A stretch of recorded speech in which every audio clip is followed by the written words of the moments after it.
Hey, Learning Curve. It is Kara Candell back from a little respite, perhaps a little bit of an illness, but I've recovered and I'm happy to be back with my friend Gerard and grateful for our good friend Charlie Chipio stepping in. Gerard, I think you can probably still hear it a little bit in my voice, but I had no voice last week when we were supposed to do this together. It was so weird. Has that ever happened to you? I've never lost my voice, although my wife, when I told her about your situation, prayed that same learning curve loss of voice bug would come my way. My whole family was so happy. I'm telling you, my kids, actually my 6-year-old said to me, like on Saturday or Sunday when my voice started coming back, my 6-year-old said, Mommy, I liked it lots better when you couldn't yell up the stairs. That's because I'm always like screaming from the kitchen to the next floor, like, get down here and do something. So but it's one of the few times that it's happened to me in my adult life. But, happy to be back and very happy to be chatting with you. We're coming up on the end of the school year here. You guys are probably done, right? You're further south. Yes, we ended, last Friday was the last day for both of the young Robinsons. And it was graduation at the high school, graduation at the middle school level. So people are out and about enjoying camp. Yeah, well, we're prepping for 2 graduations this week, kindergarten and 3rd grade, 2 key inflection points in the Montessori cycle. So Gerard, I have to dive in because I'm very excited about my story of the week. Like I might be more excited about this story of the week than others. Okay. All right. So what do you got? Well, it's not nice. So forgive me the schadenfreude of taking pleasure in the pain of the Commonwealth that I call home, because I really do love the state of Massachusetts. But I think sometimes state of Massachusetts, like anybody, any place, anything, needs a little bit of tough love. And today, Naomi Martin of the Boston Globe is giving it. So a refrain that we have talked about on this show many a time is that Massachusetts is well known for being number 1 for some. And that is, we are very successful. We have in the past had a very successful system of accountability, which some are trying to dismantle.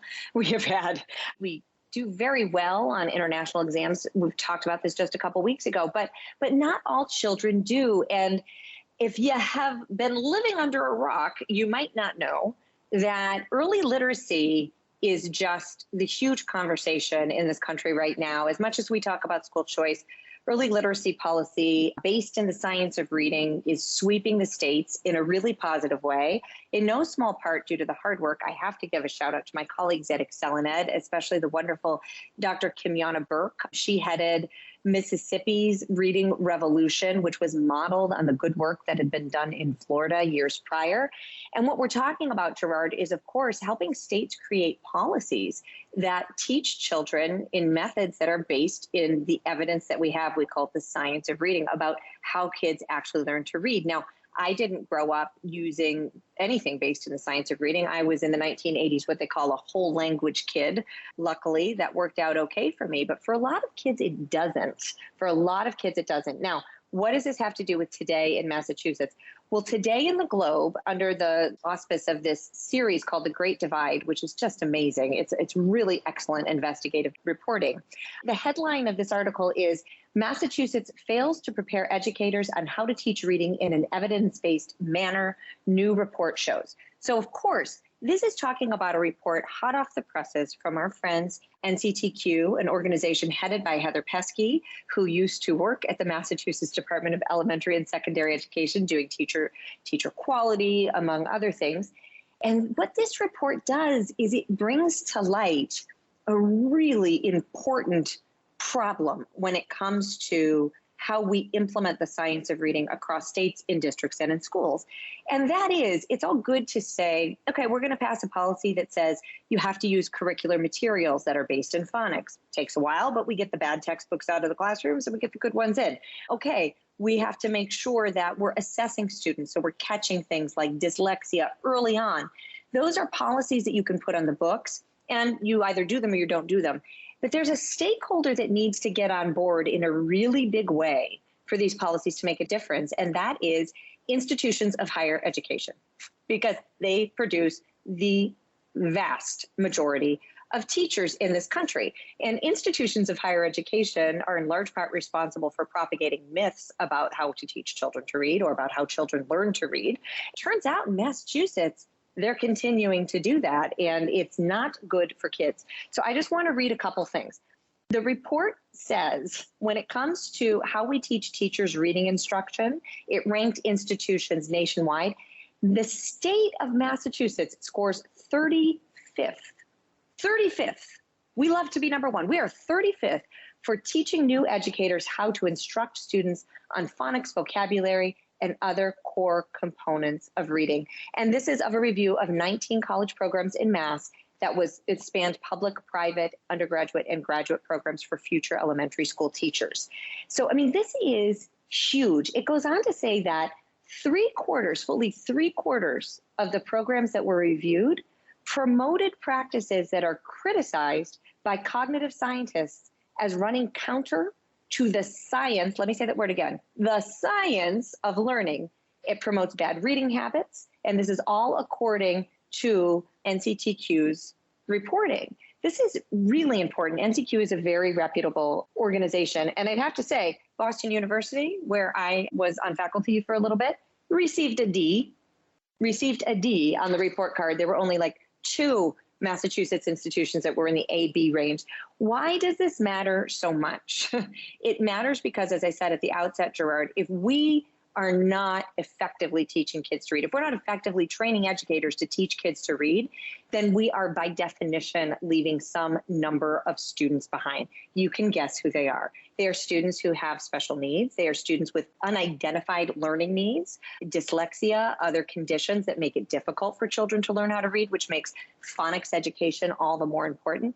And they're also, of course, children who are coming from homes where their parents haven't learned to read effectively, probably because of the education system that they went through. So this is really huge, and it really shines a light on one of the reasons why, when you look, for example, at NAEP scores in a place like Boston compared to the state, that our lower socioeconomic status communities in the state of Massachusetts are the ones that are more likely to not be serving kids well in this regard. I give you, again, as I've said a million times, only 33% of kids in Boston were proficient in reading on NAEP recently. So this is huge. I am happy and excited about this report because I am so thankful for the push. It's incredibly important to be transparent about these things, to lay these things out there. I will say that I think that under current leadership at DESE, important changes are underway in the Boston public schools especially. I will give BU credit for answering to this report's critiques by saying we're aware of the problem and we're fixing it. But not all of the institutions surveyed for this had that attitude. And I'm so happy that we are putting this in a major media outlet so that parents and others can see just exactly all of the things that go into providing a high quality education for all kids. So I'm going to take a breath. I've now used up all of my remaining points with this anxiety. Go ahead, Gerard. I know you're thinking a lot about this topic too. Massachusetts is 35th. 35th out of all of the states in how we train our educators, the extent to which we prepare them to teach based in the science of reading. 35th. So if you would ask me that question, where does Massachusetts rank? And we had, let's say, a beer, wine, we buy the other person a drink, I would have lost that bet. I would have had Massachusetts in the top 10. Yep. Just easily. And if I would have said 9th or 10th, that was because I was trying to hedge my bet. I am shocked that the state with the smartest city in America being Boston, Pioneer Institute, which is headquartered there, I don't know what to say because I'm just shocked that it's so low. We've talked on our show with each other about some of the challenges with reading across the board. We've had experts on here to do that, but that's just not great. Now, you may not have this number in front of you, but where did Virginia fall?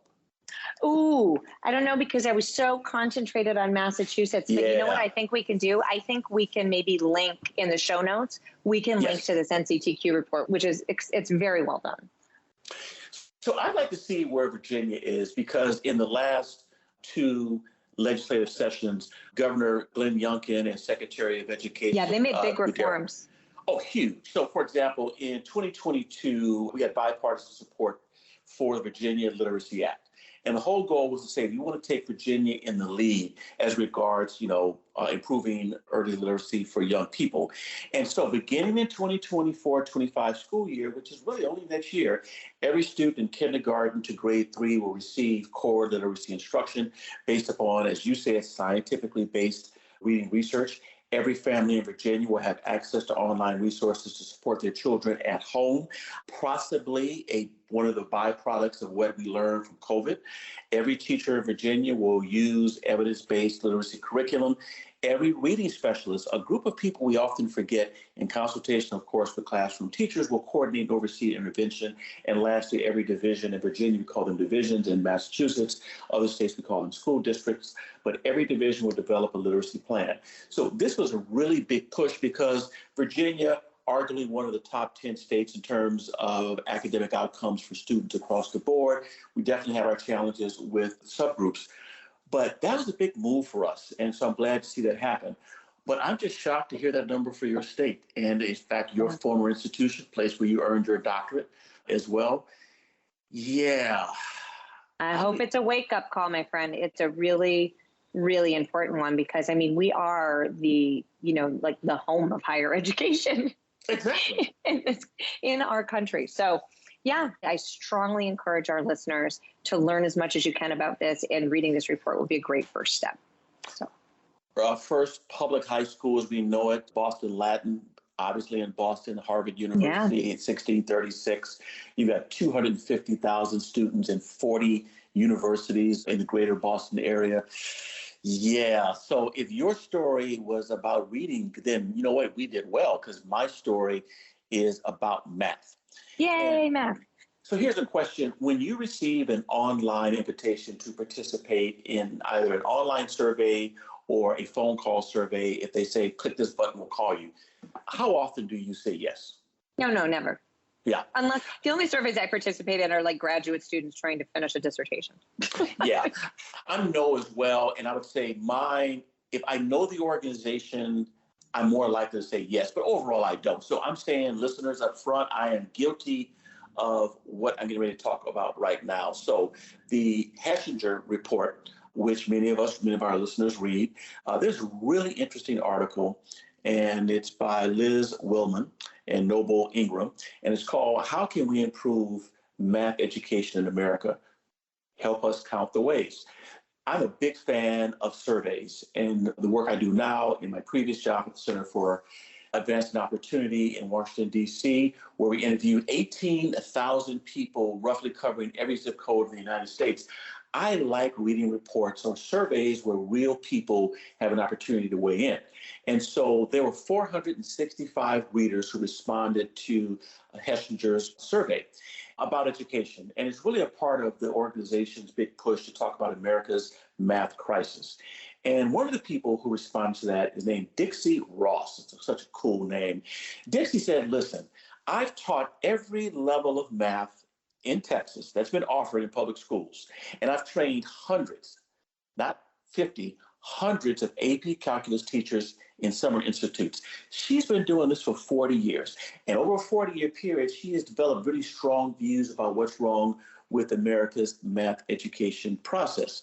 And when they asked her a question, here's her quote. She said, listen, quote, there are kids who can be successful in math, but the opportunities are not there for them. And she went further. She said, I wish I had a magic bullet solution, but I haven't found it. And I've been looking for one for, drum roll, 4 decades. So when one of your top teachers in the state, arguably someone who we would put into a national category of math experts, says, I've been looking for this for 40 years, you know you have trouble. So she went on to say, we've got to do a better idea of being honest about who can learn, who can't. She's a big believer that all students can, but she says, guess what? We have students who do not. Same reason you mentioned some of the subgroups who aren't doing well in reading. We know students who have dyslexia, students who have special needs. We know students who are in poverty. A lot of challenges with reading. But what she said was, that isn't why we shouldn't do it. That's the reason we should double down and do more. So this report in part was put together based upon a survey from a recent report, in fact, a joint report from Education Trust and Equal Education Opportunity Schools. And they were interviewing students on STEM subjects, something you and I are working on right now with Pioneer on the report. And what they identified is that, listen, 2 out of 5 Black and Latino students who were surveyed in the report said they have a passion for studying STEM and they want to go to college. But guess what? Only 3% were enrolled in AP STEM classes. Now, we know if you're not in AP STEM classes in high school, not that you can't go to a 4-year institution, you can. You can enroll into a community college, technical college, junior college, but the opportunity of going to a BU or some of the other institutions in the Boston area are pretty slim. 3%, even though 2 out of 5 said they're interested. Now, you couple that with the issue of learning loss and recent NAEP scores, largest declines that we've had that were recorded, we have a number of challenges. So a few weeks ago, we had a conversation about my trip to Germany and to Norway to learn lessons about what they're doing to change its criminal justice system, particularly what do we do with people who are in prison. And I think even since then, we've had a conversation about international test scores and the fact that Massachusetts one time identified itself as a country to participate in an OECD comparison, which you guys did really well in. Well, let's look at another international comparison. Our 15-year-olds today rank behind 30 countries in one region on one international test, while our 4th graders trail 14 other countries and another in another subject. This is a problem for us because when we say we're the best, we compare ourselves to other nations, I would say roller-like nations, not the case. So one of the readers who completed the surveys raised a question, are there schools that replicate best practices from countries like Japan and Finland and demonstrate best outcomes? The answer to that reader, who I don't know, is yes. Paul Peterson and a group of scholars who are at the Education Policy and Governance group at Harvard School of Government, they've been talking about this for years. So I would say look at their research. But here's my takeaway. I believe what Dixie's saying. We have a challenge. We know we can meet it. But we often say, well, can these kids really matter? So let's talk about someone who was one of Ross's students. Her name is Carla Edith Braxton. She's a former student of Dixie. And she was, at the time, was an undocumented immigrant from Mexico. She was living in Texas. And she was in one of Ross's classes. After she left class, really after she left school, she had to work at nights at a local McDonald's. And it's worth noting that approximately 1 of 8 every adult in the United States at one point has worked for McDonald's. So she's one of those people. And she worked really hard and she loved the math and she thought she was good in the subject. But guess what? She fell asleep in class. She works late. And so Ross said, rather than saying, because she is undocumented, because she's a woman, she can't do well in math, and she's got a job, too bad, she's sleepy. She said, no, I'm not going to give up on her. She pushed her, and she pushed her in class. And Ross is a believer that you should not pass from one math class to another. If you fail it, guess what? You don't pass, go. Not that you go to jail, you stay in class, if I'm using the Monopoly example. And she said, you stay in until you pass it, then you move forward. Well, guess what? Carla stayed on board. Ross pushed her to apply for scholarships. Brayton, who's now 29, she's a civil engineer. She's a mother of 2. She's the first in her family, like I am, to attend college. She graduated from the University of Texas at San Antonio in 2017, and she is a homeowner. You and I both know as homeowners, one of the 5 best ways to increase the economic wealth of your children is through home ownership. So she's fallen into that category in one generation. She says she loves her school. She says she wouldn't be successful without a Ross. So my takeaway from this is, one, readers, both educators and non-educators, asked a lot of questions about basic things. Why can't we make this happen? We leave the story with an example of someone who made it happen. We know a lot of people can. But let's be real clear. This is not a knowledge problem. This is not a money problem. In some ways, it's a political problem, but in some ways, it's really an expectations problem. If we think we're going to remain a first world country to compete against people where math is almost like a worldview or part of your DNA, we're fooling ourselves. We have to get serious about math. And this is a wake-up call for math as yours was for reading. Your thoughts? My thoughts are this, like exactly what you just said, that last sentence. We need a wake-up call for math like reading. NAEP results should have been a wake-up call. But what's really exciting to me, what I've heard some folks talking about in the space is there a corollary to the science of reading for math? Now, scientifically speaking, I don't know that there is. I'm sure we'll be learning lots more in the near future about how kids learn math, and it might not be the same for every child. I mean, we have certain scientifically based methods now that we can understand, just like how the brain processes language, right? Math is a language. How does the brain process numbers, and how should that translate not only into like how we train teachers, et cetera, but also how should that translate into the curricular materials that we use? How should that translate into the courses that we have kids take? What do they really need to know to be successful in life? Are we teaching the right things? Are we expecting the right things? And I want to just pick up on one last point, which is if you can't master the content, you don't get to go on to the next. We have to start using that mentality in all things, whether it's math, reading, et cetera, that being retained is not a punishment. Being retained is our investment in you, child, to make sure that you can do the things we know are going to help you to flourish in life. And we have this very negative mentality about what it means to have to do over. Well, you failed. I'm retaining it. No, this is about support. And so I love that your article really highlighted an educator who believes in that philosophy. Gerard, as always, we could go on forever, but we've got our guest waiting, and you know who it is. It's a friend that we've had on the show before. We are going to be speaking with Lance Izumi. He's a lot of fun, and he's the Senior Director of the Center for Education at the Pacific Research Institute. So, Gerard, if you can just hang tight, we're going to bring Lance in, okay? Will do.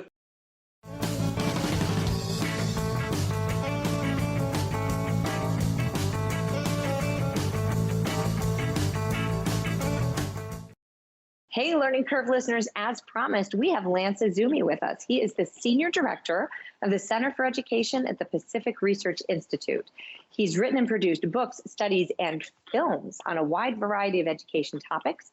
He is the author of the 2017 book, The Corrupt Classroom: Bias, Indoctrination, Violence, and Social Engineering, Show Why America Needs School Choice, and the 2019 book, Choosing Diversity: How Charter Schools Promote Diverse Learning Models and Meet the Diverse Needs of Parents and Children. Lance received his Juris Doctorate from the University of Southern California School of Law, his Master of Art in Political Science from the University of California at Davis, and his Bachelor of Arts in Economics and History from the University of California at Los Angeles. Lance, welcome back to the show. It's great to be on the show with you, Kara, and with Gerard. It's a real pleasure to be with all of you. Yeah, we're so happy to have you back. Now, we were just talking about this. The last time you joined us, I think it was before the pandemic. It was early 2020, before like things got nuts. And obviously, we are living in a different K-12 landscape in a variety of ways now.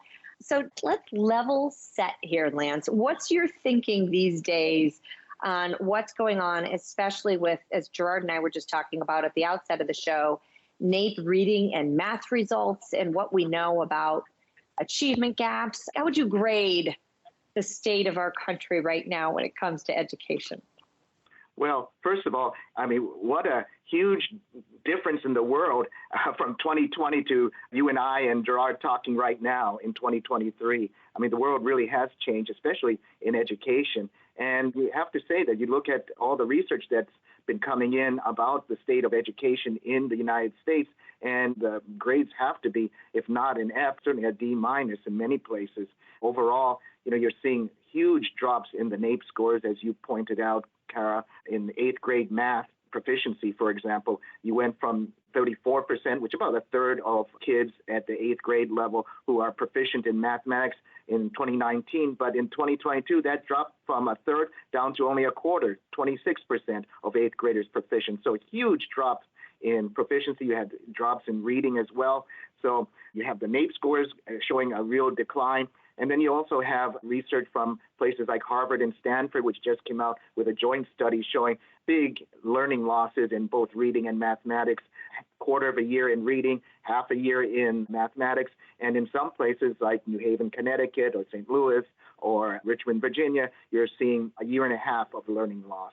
What's interesting is, and unfortunate, is that learning loss is not selective in the sense that it's only about, pertains to a certain demographic. It actually applies all across the board. Virtually all demographics have experienced learning loss.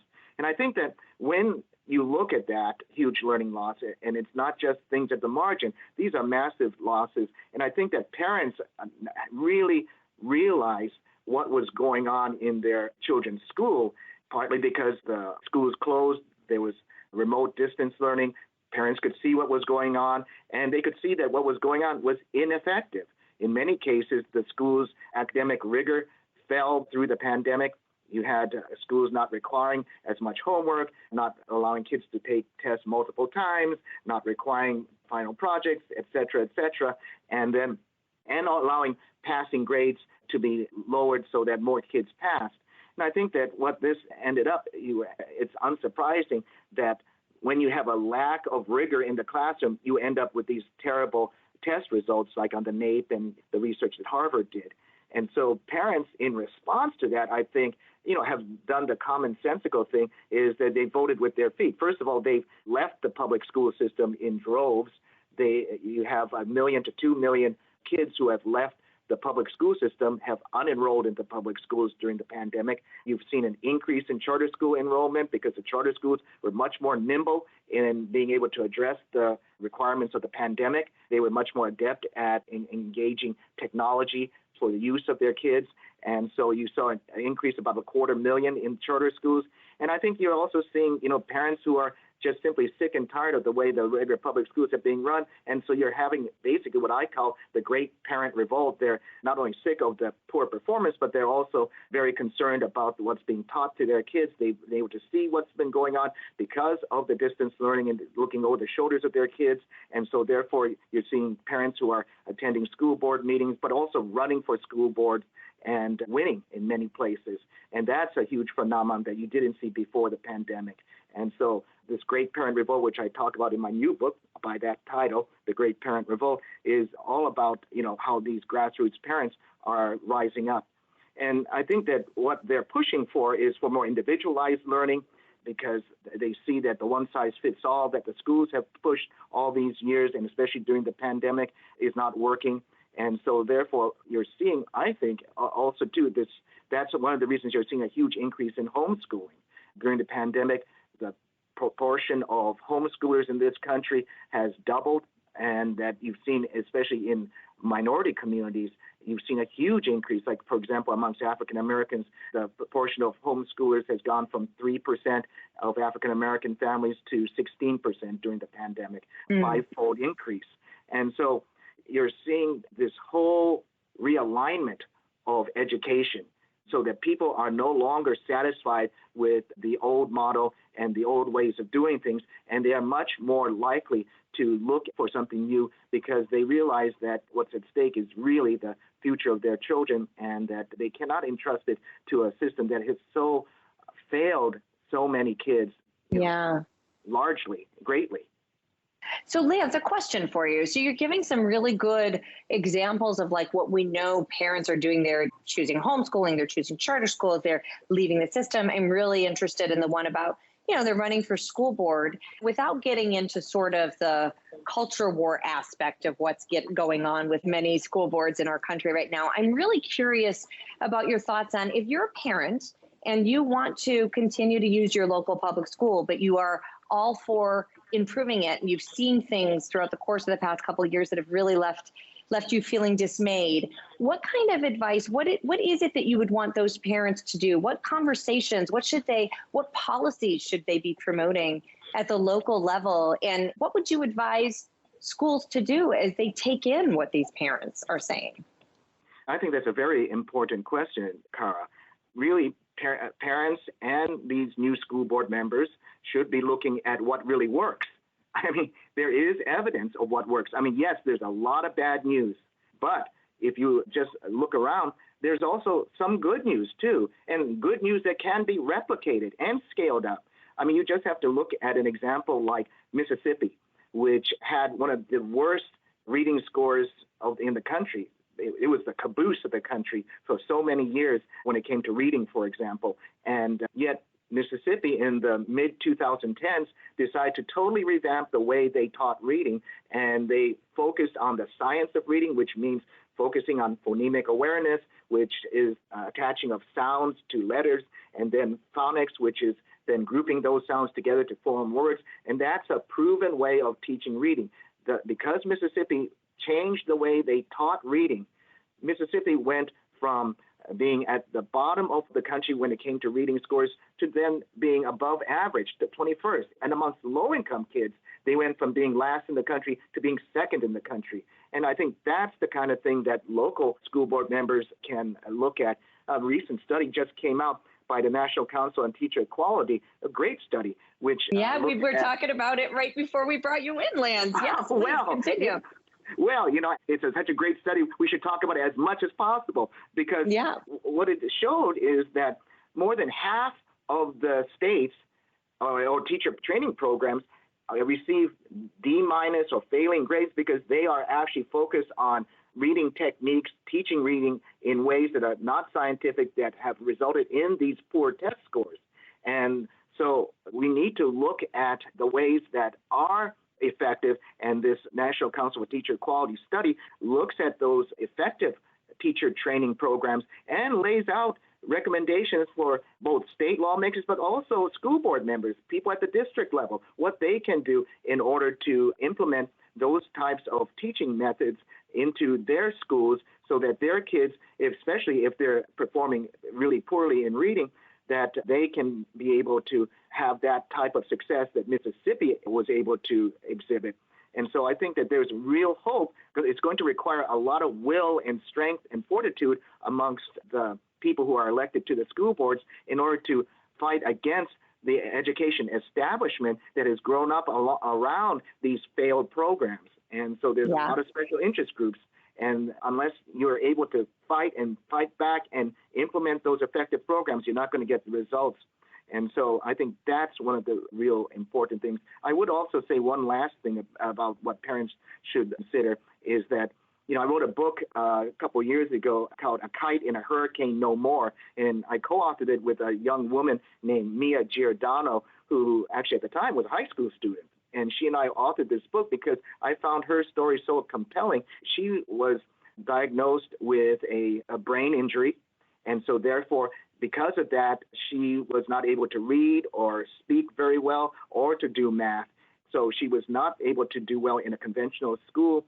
And so her mother pulled her out, and through homeschooling, she was able to access an innovative Canadian program that basically retrained the weak part of her brain to be as strong as the strong parts. And therefore, she was able to go from not being able to read to, after 4 years of this Canadian program, during homeschooling, to be able to read 50 books during a summer.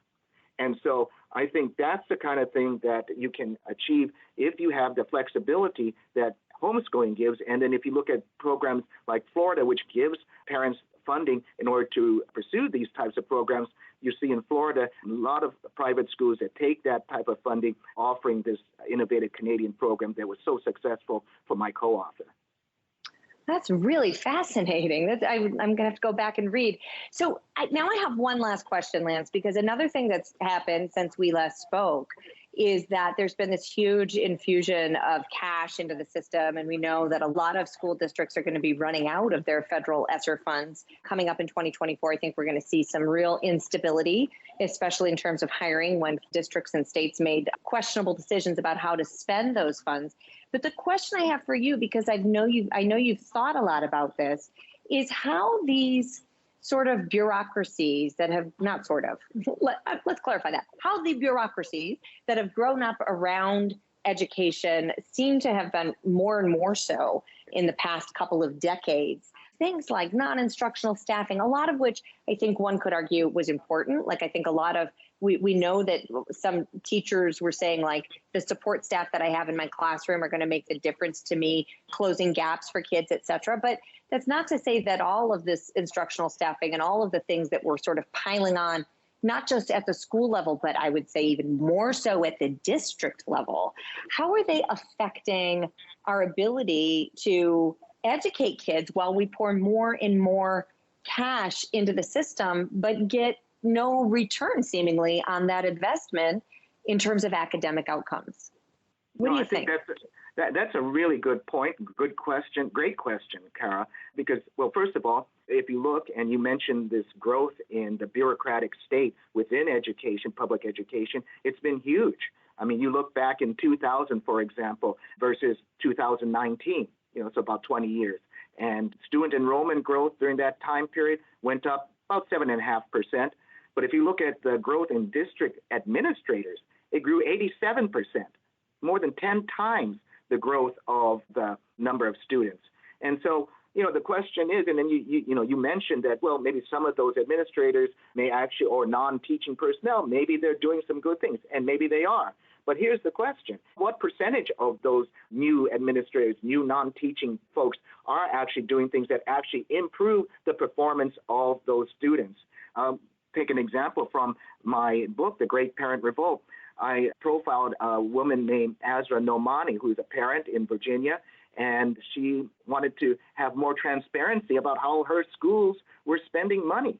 And so she actually filed 200 public records requests for various school districts in her area in Virginia in order to find out what kind of contracts were they signing for increasing the number of consultants who are providing diversity, equity, and inclusion services to the districts.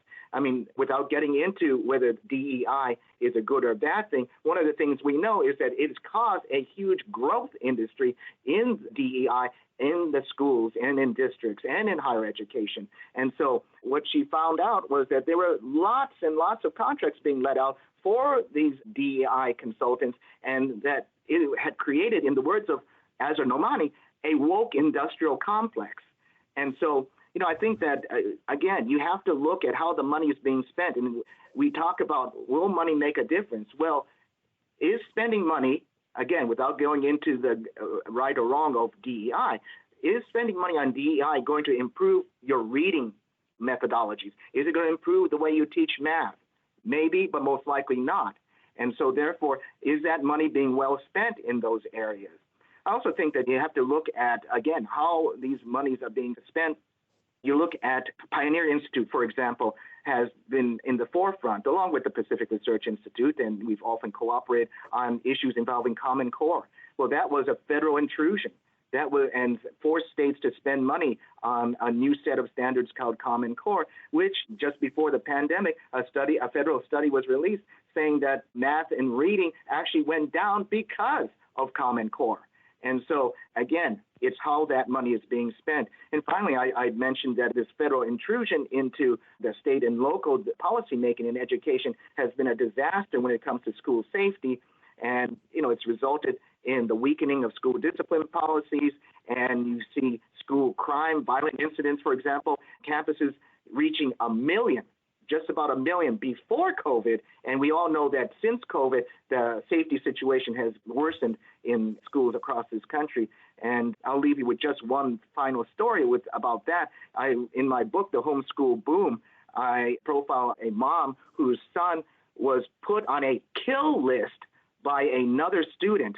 And because of the lax discipline policies at that school, the only thing that happened was there was a restorative justice conference between the perpetrator, the victim, and school personnel, and nothing ever happened to the perpetrator. Hence, the mom pulled the kid out of school and is now homeschooling her child. So that goes to show you, that this growth in bureaucracy, growth in intrusion by higher government levels has not resulted oftentimes in anything positive. Let me follow up on something Kara had mentioned with math and science. I'm going to take mine to history and civic education. So we know that the recent NAEP scores for civics was not great. In fact, it's gone down pretty quickly. And so when we think about our American tapestry, we think about our civic values, it's pretty interesting that when you look at NAEP results, they're not only disappointing, but it raises questions about our founding documents. So when I think of the Civil War, I think about American slavery, when I think about the two world wars, as well as the Cold War and the Civil Rights Movement, all of that having a link one way or another to the founding documents. we have to teach students about basic civics and shared American ideas. Are we doing that? If so, are we doing it well or not? What are your thoughts? Well, Gerard, we're certainly doing it very, very poorly, shockingly poorly in this country. If you reference the results on the National Assessment for Educational Progress tests in history and in civics, I mean, the proficiency rates are just shocking. You look at the NAEP civics results, only 22% of the kids who were tested were proficient in civics. Even worse, way worse in history, where only 14% of the kids were proficient in history. What that means is that these kids lack oftentimes a basic understanding of history, American history and world history. And so therefore, how can you expect these young people to end up growing up to become citizens who are going to be able to make those informed choices about their leadership, who's going to represent them, who are going to make those best decisions for this country, when they don't know the basics of how their own government works, how their history has been formed, and, to be able to draw the lessons from that. One of the problems we're facing in America right now is that too much of the education establishment is more concerned with infusing ideology into the classroom as opposed to making sure that the kids actually understand the workings of civics and their government and, the basic facts of American and world history. And when you look at, and again, without getting into, the specifics about these things, when you look at things like the 1619 project pushed by the New York Times that is now, in so many schools, and you look, for example, in my own home state of California, where we just issued a history and social science curriculum framework, which shockingly referred to the Communist China's Great Leap Forward, which caused the greatest famine in world history, with 43 million people dying because of these communist policies during Mao Zedong's era, but referring to that policy as simply being a time of turmoil, disorder, and unrest, without mentioning the fact that tens of millions of people were killed by communist policies. I mean, I think that's the kind of thing that produces, unfortunately, a historically illiterate person who is not going to be able to then make the best decisions when it comes to looking at our current confrontations with communist China, for example. And I'll say this too, this idea that America is an inherently sinful country, inherently racist, or whatever you want to call it, and that we have to continue to deal with that is, I think, just simply wrong. I mean, if you look, in my case, for example, my grandfather was interned in a camp in Arkansas that was built in a swamp during World War II simply because he was Japanese. And while it's important to be able to talk about the good and the dark parts of American history, like the Japanese internment and slavery, I think it's wrong to say that, America is systemically sinful or racist. When you look at somebody like my own father, who went from actually working on a plantation. My father actually worked on a sugar plantation, grew up working on a sugar cane plantation in Hawaii, to then, joining the United States Coast Guard, taking advantage of the GI Bill, getting his college education and becoming a landscape architect, and then eventually becoming the head trail planner for Los Angeles County. That's a success story. And that's the type of story that doesn't happen if you're to believe the narrative that is being pushed by the left. And so I think that we need to look very critically at what's going on in the classroom with these new type of curricula and standards, look at other types of standards that are being proposed, whether it's by Hillsdale College, for example, or the recent standards that have been adopted by South Dakota, which have been highly praised. And ultimately, though, for parents who are worried about what's going on in their classroom, the important thing is to really push for the greatest school choice. Because if you're forced to go to a school that is not teaching history and civics well, then you should have a choice of going someplace else. Well, Lance, first of all, thank you so much for sharing your family history with our listeners, because there are probably a lot of people who had no idea about internment camps in Arkansas. I happen to know about them in part because a mentor of mine, in fact, who did her PhD at Claremont University in Southern Cal, met some of the people later in life, and some of them were at what they call ROAR, or Jerome intern camps. And there were 16,000 Japanese Americans there between 1942 and 1945. And so thanks for bringing that up. And then when you mentioned Mao, I'm thinking about one of our former guests who was on our show, Yong Cheng, who's an international bestseller, who's the author of Wild Swans, Three Daughters of China, who talked about what it was like to be there with Mao. So thanks for connecting often the talk of it, but the lived experience. So let me actually shift to California. You and I are both guys from California. California was the second state in the nation to create a charter law behind Minnesota. There was a big push for charter schools. I had a chance to interview, I guess a year and a half ago, Yvonne Chan, who was one of the founders of one of the first charter schools in the country in a really tough zip code in South Los Angeles. And she's still talking about the great things we've done. Well, even though we're celebrating 30 plus years for charter schools, you're in California, a very solidly blue state. Over the last 5 years, there's been a really big shift in terms of bipartisan support for charters, basically blue bleeding away from charters. And I'm trying to figure out, how do we build a wider coalition to advocate for charters? Talk to us about what you've seen in California and through your own research. That's a really good summary of what's been happening about charters in general, but especially in California. And yes, Gerard, as Californians, everything in California seems to be going south, and certainly things aren't going the best for charter schools, at least when it comes to policy from Sacramento. You look before Gavin Newsom became governor, charter schools had bipartisan support. One of the biggest supporters of charter schools was actually Jerry Brown. And yes, he was always the person who was the rock. You could not get anti-charter school legislation through Jerry Brown's governor's office because he would veto that stuff. And the anti-charter forces in the legislature knew that, so they didn't really push as much of that stuff. But now, because Gavin Newsom was endorsed by the California Teachers Association, our largest teachers union in this state, he has basically hewed to the CTA's anti-charter policies. And so he signed legislation that is explicitly anti-charter. For example, early in his governorship, he signed a law that would give local districts greater power to stop the creation of charter schools. So you had reasons in this bill such as, that if a charter is not in a community's interest, a school board would have the power to prevent the establishment of a charter school. And so you give these school boards in California, which are oftentimes with a pro-union majority, the power to stop charter schools, despite the fact that the kids in that district may be performing at very low levels and therefore need an alternative to the failure factories in the regular public school system here in California. They unfortunately, at least in many districts, are not getting that opportunity because the charter schools are simply not being allowed to form anymore.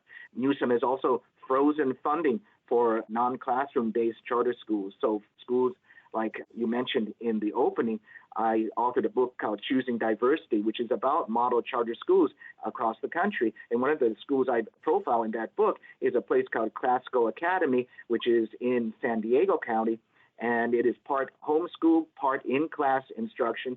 And I would say that one of the important things to point out is that during COVID, while so many of the schools in California took a huge nosedive in performance of their students, Classical Academy actually had their students' achievement rise during the pandemic. And this was across all demographic groups. And yet, because it is considered a non-classroom-based charter school, its funding was frozen by Newsom and the legislature, at least the majority of the legislature. And so therefore, I think that it's really shocking that a state that had been in the forefront of the charter school revolution has taken so many steps backwards and is actually undercutting those very types of schools that parents really want. And you look at the charter school waiting list, you look at the new types of innovations that are coming in charter schools, and really it's just a crying shame that there is not more support in Sacramento for not just increasing, but simply, equally funding these charter schools. I mean, a study just came out from the University of Arkansas under Patrick Wolf showing that charter schools in places like Los Angeles are hugely underfunded when they are compared to the regular public schools in LA Unified, for example. And that's even with the fact that they basically have the very same demographics when it comes to race, ethnicity, low income status, etc. And yet the charter schools, which are outperforming the regular public schools, are being underfunded compared to the regular public schools, which is, again, just hugely disappointing. It's so great to hear you talk about California and being a part of the early charter revolution, because it was, and mentioning Jerry Brown. I was a kid in the 70s when he was governor the first go around and had a chance to meet him in his second iteration in DC at an event on parental choice. But, you know, it's people like Gary Hart, who was a state senator, Democrat in California, who sponsored the charter school bill.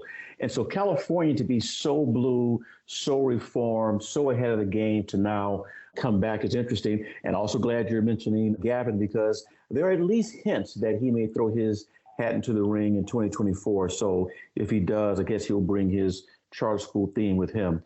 Here's the last question for you, and it's got a lot to do about private school choice. You're one of the pioneers in helping us think about this, both as a scholar and an advocate. Since you were last on the show with us, Espinoza v. Montana, DOR, became law of the land. Carson, Macon did the same. And there are the numerous, school choice programs that have grown, particularly in the last 24 months. Would you give us your view on the remarkable progress and growth of private school choice in the past few years? At least we're going to end this podcast on something positive, Gerard. It's not going to be all gloom and doom. So, yes, there is something really great going on in the education sector, and it's something to smile about. Yes, as you mentioned, the U.S. Supreme Court has delivered some pro-school choice decisions over the last couple years or so. That, plus the utter failure of the regular public schools to deal with COVID, I think, has combined to really create this groundswell of grassroots pressure on states to do something about the number of options that are available for parents, to empower parents to be able to choose the best education that best meets the needs of their children. And I think that you see this in this slew of education savings account programs, these school choice programs that have been enacted over the last couple of years. Iowa, Utah, Florida, Arizona, West Virginia, Arkansas. I mean, some of those states that have enacted some wide-ranging universal school choice programs. And I think that is what's one of the things that I'm so pleased about and just makes me giddy, is that we're not talking about pilot programs now, which are limited to only a few hundred kids or a few thousand kids. Gerard, I'm sure you remember, like when all of us education reformers were so happy when Milwaukee had its first school choice program, and it actually applied to only a few thousand kids. Absolutely. And yet right? And that was something to pop the champagne corks about. But now we have states enacting full universal programs so that every parent and student has that opportunity to choose the best education that fits their needs. And I think that's the thing that is just a massive Richter scale difference in what went on previously to what's been going on just recently. And I think that augurs so well for the direction of this country. And I think that you're going to see even more states that are going to eventually enact those types of programs. I think, again, this rise in homeschooling is just another way of implementing school choice, at least for parents. I mean, in those states like California, where, the chances of getting a universal education savings account are about as likely as snow falling in Hawaii, I should say actually in Honolulu, because snow does fall in the volcanoes up there. But, it's so unlikely in a place like California that parents, even in California, are opting for school choice options like homeschooling, so that during the pandemic, you had a doubling of the number of kids who are taking advantage of homeschooling in California. And so I think that you're going to see, an explosion of both legislation and a continued explosion of homeschooling, because I think that one of the things that we can take a lesson from the pandemic is that it's not going back to the old model, and that people are never going to just settle for a one-size-fits-all program anymore, They want something that is individualized, that is personalized, and that actually makes a difference in their kids' lives. And that is only through school choice. And I think the future is certainly bright when it comes to enacting those sorts of policies across this country. Well, I definitely appreciate ending on a great note. I also want to compliment this good note spirit in two ways. For our listeners, Lance mentioned Pat Wolf, who's also been on our show before, prolific author, also a person, him, Jay Green, and others. They've created a generation of scholars who are now in positions of research at think tanks and other places. So as you're thinking about scholars who write about school choice, about politics, remember Lance. And you need to remember Lance because Lance was writing about this going back to the 90s when it wasn't a big issue, when California was only the second state. Lance and I remember the 1993 voucher initiative in California, soundly defeated in 2000 by the voters, 70 to 30%, followed up in 2000 by another serious trouncing by the voters. And yet today we're talking about education savings accounts when Lance was doing some of the early work on this. You don't have ESAs without having to push for vouchers. And even though California twice said no to vouchers, Lance was on the cusp of helping us think about this. And so let's bring his research and his thoughts and ideas into the conversation. That's number one. Number two, on a personal note, and I know Lance doesn't know this story, in 1992-93, I was a Senate fellow in California. I worked for then California State Senator Bill Leonard. And I had gone to his office in part because he was an education leader, but I also was interested in trying to figure out how could we rebuild Los Angeles after the response to the verdict in the Rodney King case. I was a fifth grade teacher in LA, city went on fire, all the things that we know. But we ended up putting together a bill to focus on rebuilding Los Angeles. And I found Lance's work early on board, Pacific Institute, when he was doing some of the research, helping me think about parental options, about opportunity. So Lance, I want to say thank you for the years of work that you've done in the field. Oftentimes people are overlooked. You're not in my book. I want to thank you, both Kara and I, for joining us today, and let us know what we can do to continue to further your work. Well, thank you very much, Gerard, for those really kind words. I really appreciate that. Yes, you and I have been in the trenches for a long, long time. And so it's been great to be a partner with you, especially here in California, going back to those early days. Gosh, you bring up State Senator Bill Leonard, a good friend of mine and a great proponent for a lot of the ideas we've discussed here on this podcast. And so, I'm glad to be able to continue to partner with you as you continue your education reform efforts, and I continue mine. And, I think that because of efforts like ours, plus the efforts of so many others who have been tilling the fields for so many years, we're seeing the fruits of that labor now when it comes to school choice and other education reforms. And I think that while there is always that danger that America backslides, there's still hope for this country. And I think that people like you and the Pioneer Institute, my institute, the Pacific Research Institute, we continue to give hope for the American people. Hear, hear. Thank you so much. And until we speak again, keep doing what you do. Take care.